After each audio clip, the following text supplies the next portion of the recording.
You're watching Truth versus Hype. We are in Mumbai, where a special court is all set to pronounce its verdict in the 7/11 train bombings, one of the bloodiest attacks on a city not unfamiliar to acts of terrorist violence. Soon after the attacks, the police arrested a group of men, holding them responsible for plotting and carrying out the attacks. But since then, in the course of an 8-year-long trial, serious questions have arisen about the credibility of the evidence. Serious allegations of torture, of glaring loopholes in the police case, even the emergence of a parallel set of accused, which raise doubts about whether justice will indeed be delivered to both the victims and the so-called perpetrators of this attack.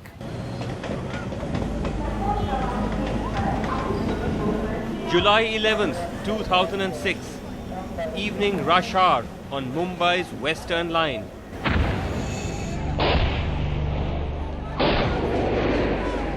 Seven powerful blasts on 7 trains.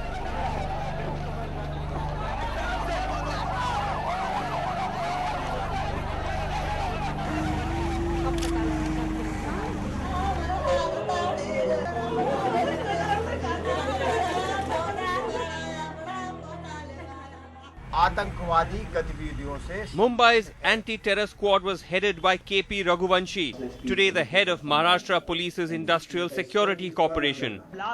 The then police commissioner A.N. Roy, today running an NGO. Well, it was a difficult investigation. To start with, really we didn't have any clues, so it was a difficult thing.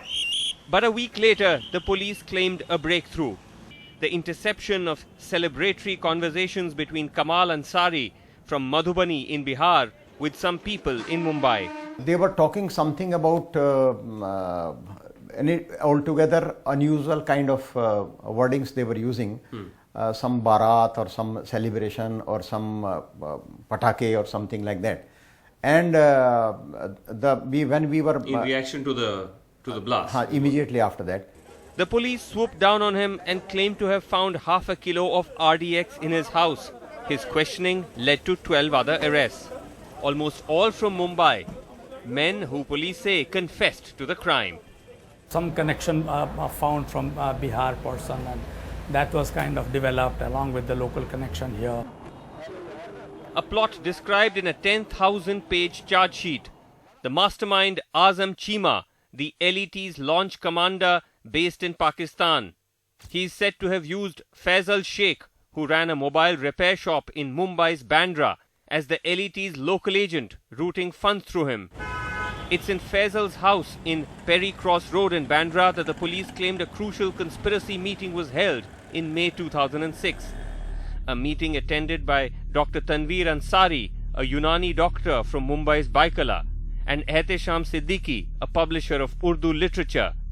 Kamal Ansari was accused of bringing in a team of Pakistanis and RDX from the Nepal border. The bombs, a mix of RDX and ammonium nitrate, they claim was assembled inside pressure cookers in the home of Muhammad Ali, a hawker from a slum in northeast Mumbai. 2 teams of Pakistanis from Kutch in the west and Bangladesh and Nepal in the east entered to make and place the bombs in the train. This was one case where we found a physical involvement of outside India, Pakistan nationals actually involved not only in the conspiracy but even in the actual act of planting of the devices. Unlike in other terror cases, the challenge to the police claims came in an organized manner in the 7/11 case, funded and backed by the Jamiat Ulema-e-Hind, one of the oldest Muslim organizations in the country. The Jamiat funded criminal lawyers like Abdul Wahab Khan and Prakash Shetty, familiar with handling terror cases, to represent the accused. देखिए ऐसा था कि जमीयत उलमा के पास उसका अपना कोई fund नहीं होता है. जब कुछ ऐसे हालात आते हैं हम अपील करते हैं मुसलमानों से, और उस वक्त हमारे पास इतनी रकम आ गई कि जो हम सुप्रीम कोर्ट में खर्च करने वाले थे उससे ज़्यादा थी. लिहाजा जब कौम ने हमको पैसा दिया तो हमने उन लोगों से कहा कि अब आप बेफिक्र हो जाइए, हम ट्रायल का भी मुकदमा जो आपका चलेगा यहाँ पर उसमें भी आपकी मदद करेंगे। The lawyers pointed out that the police had simply rounded up usual suspects. Those like Dr. Tanveer, Ehtisham Siddiqui and others had already been arrested in the past for protesting against the ban on Simi in 2001. They have been roped in the matter only with the reason that earlier they have been arrested from the name of the Simi. Some cases for the sum of accused were pending. Yes. And it appears to the ATS they are the easy target. Yes. Only for that reason they have been implicated. Muhammad Ali, in whose house the bombs were allegedly assembled, was said to be a police informant, allegedly held for a few weeks before being arrested. He was illegally detained along with the other accused person, and they were shown arrested. So then what tied these men together? When we met some of them during one of the hearings of the 7/11 trial in the corridors of Mumbai Sessions Court, they told us they had met each other for the first time only in police custody. But the police claimed that several had travelled to Pakistan for arms training, some directly and others via Iran. The reality is more complex. Faisal Sheikh had travelled to Pakistan, but his lawyers say on a personal visit. You tell me one thing, going to Pakistan is not an offence officially, or to Iran also is not an offence. And see, it is our friendly country. Anybody can visit any foreign country. Question is whether what was the motive behind it and what for it has been done. Dr. Tanveer had separately travelled to Iran for a pilgrimage. His lawyers say there was no proof he entered Pakistan.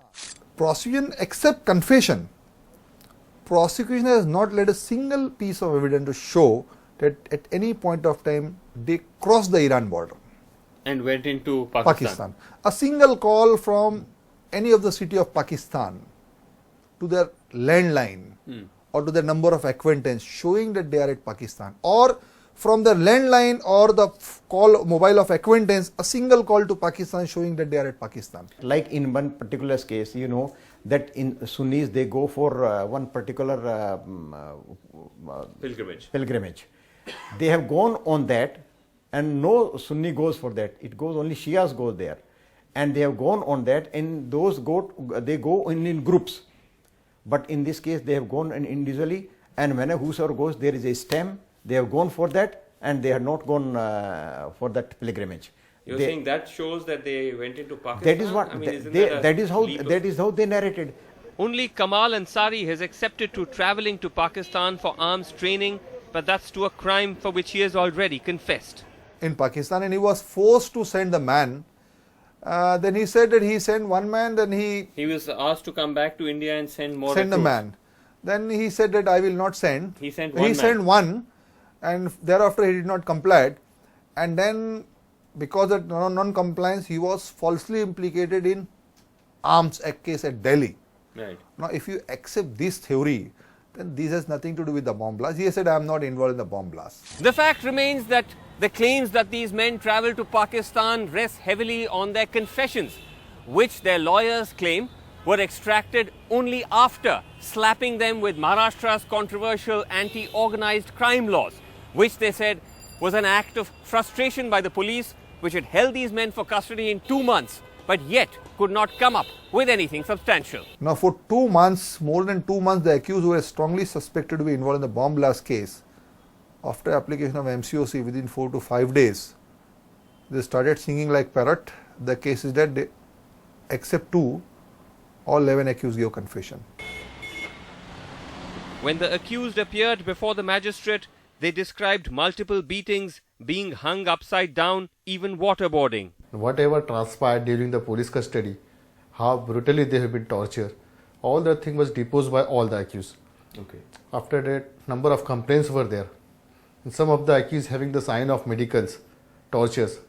That itself proves that they were tortured. You see Al-Qaeda manual, and you will find that whatever they were doing is written there. To the tune that they have said that you make allegation against the police Of torture. against the jail authorities. There's the trend. But the journalist Ashish Khetan, who met and interviewed the accused during the course of the trial, says the claims of torture seemed genuine.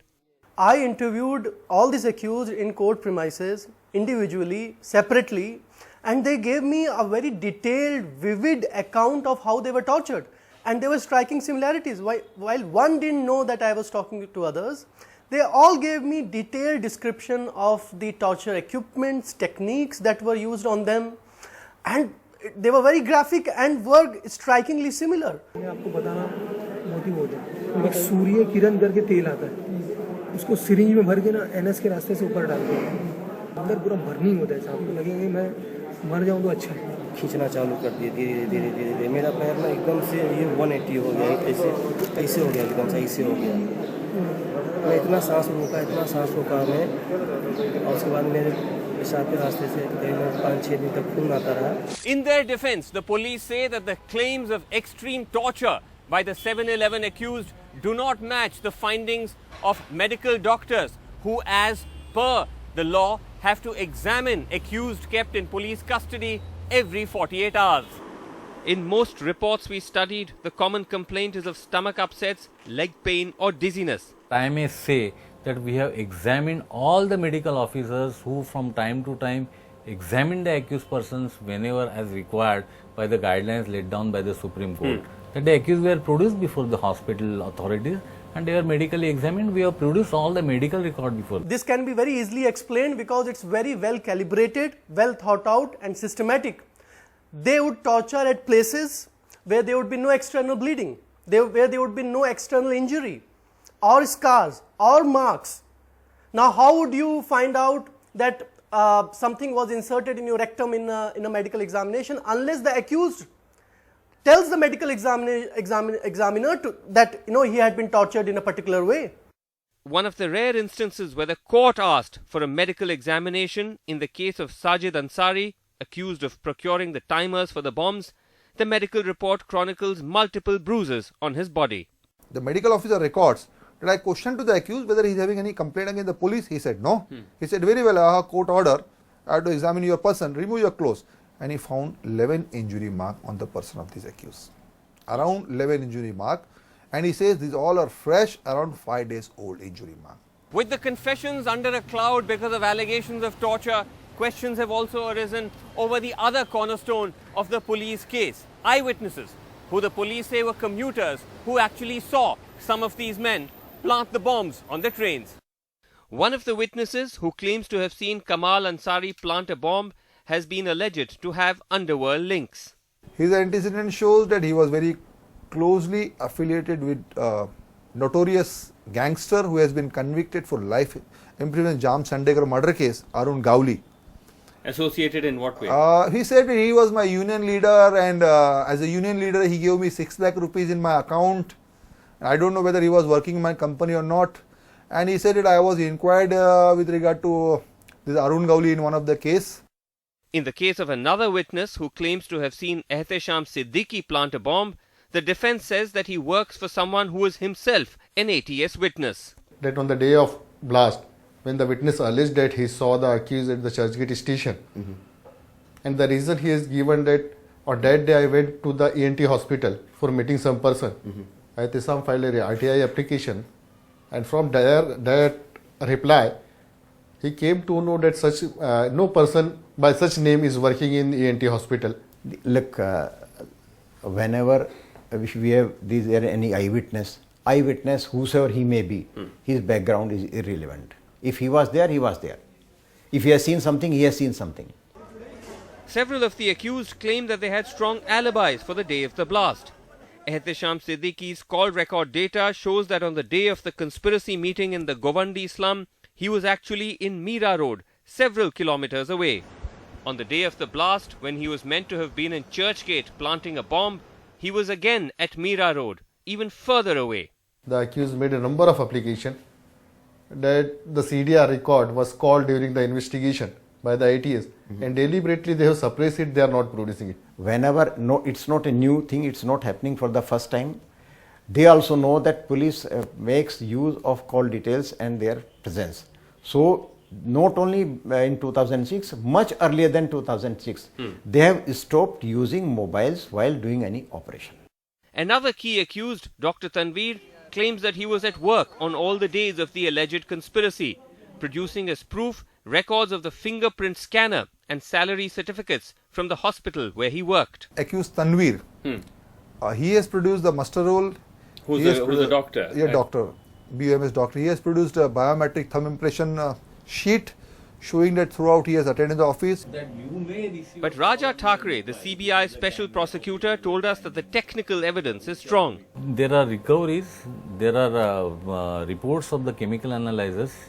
The RDX that was recovered? Yes. So those reports, they corroborate, they correlate with each other. But there are questions about the half a kilo of RDX said to be found from Kamal Ansari's house in Bihar. His lawyers filed RTIs to find that the sample of the RDX sent for chemical analysis was sealed prior to it being recovered. Kalachoki police station have certified in the RTI information that before the blast, 11 July 2006, prior to that, around a month or 15 days, on one occasion early in the morning 7:30 am, the seal was supplied to the ATS. After the blast or after the seizure? Prior to the blast. Right. Prior to the blast, this was seal supplied. But subsequent to the seizure, they had not No, supplied no, any seal. they are not said. So that RTI information we have produced on record, and the ATS has not controverted that. Coming up, one terror conspiracy, but two different masterminds, the twist in the tail of the 7/11 blast case.